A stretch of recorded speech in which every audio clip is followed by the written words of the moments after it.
some of the nuances for the beginning part of the 108 Wing Chun dummy form.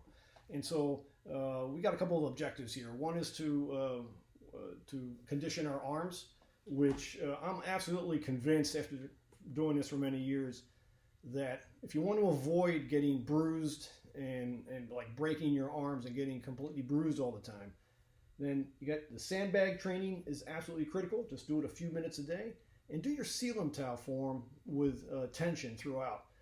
Now, I can't really explain why that seems to have an effect.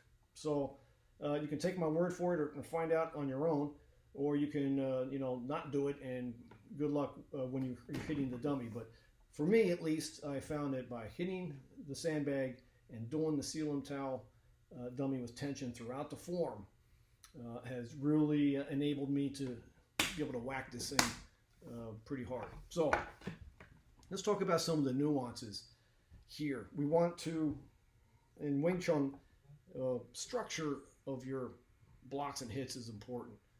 So this is your opportunity to practice that structure.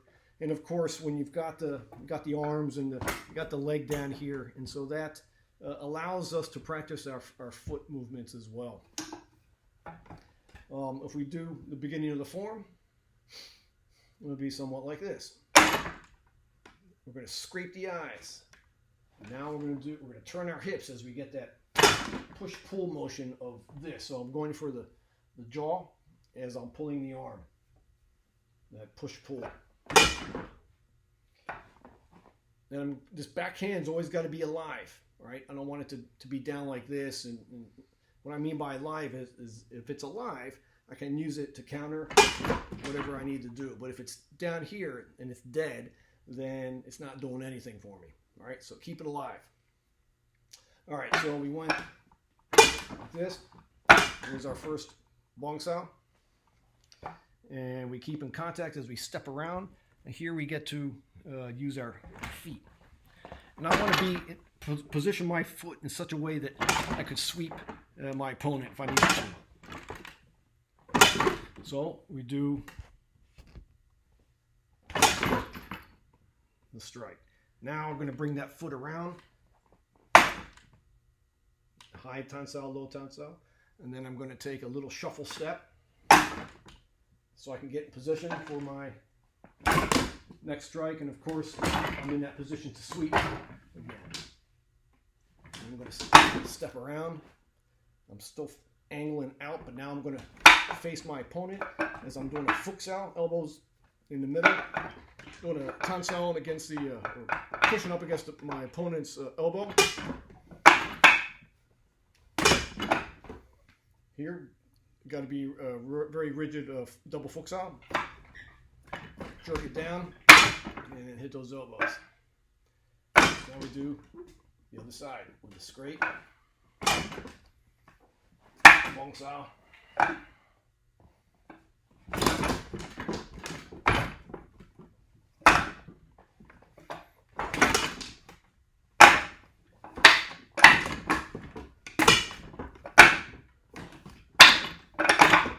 Okay.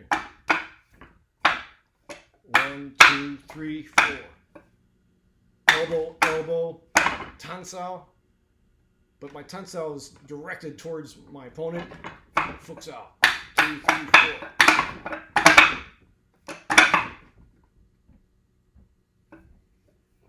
Pak sao. Again, I'm using my hips. Pak, pak, pak. Coming over the two arms to come straight into the throat with a knife hand. So one more time.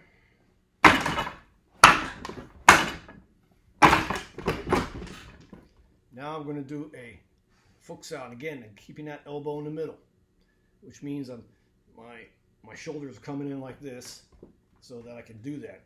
Because if I'm like this, it's impossible to get this in here, so it'll be ineffective. If this, remember, as the foot sao is out here, it's useless. In here is where it gives you the utility to use it. So, and then as I pull in, I'm at the same time hitting. And then the other side.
Okay, so we've talked about some of the nuances and we've looked at the footwork.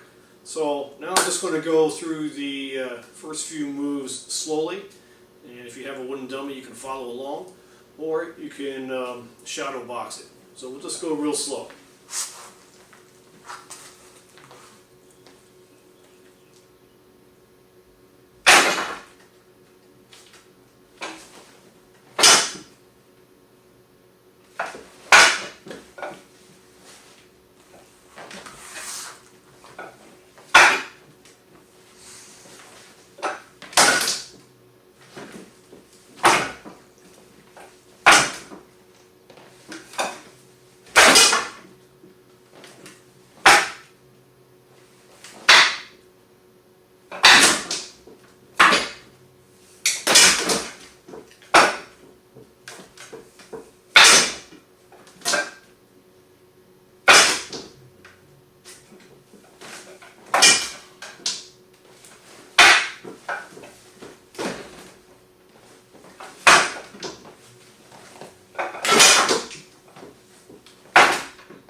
Okay, so we've talked about some of the nuances and we've looked at the footwork.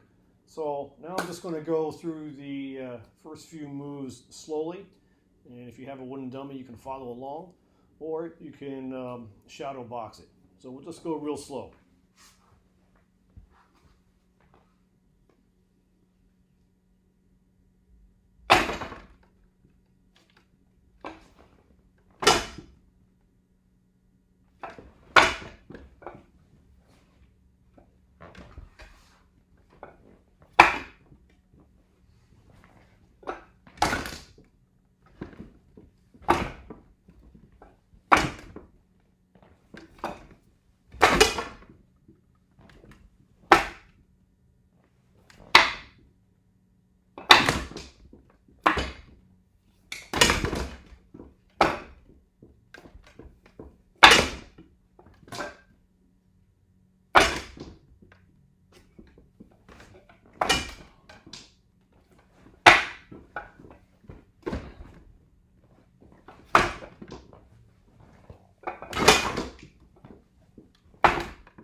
Okay, so hope that's useful for you. If you got any questions, let me know. Thank you.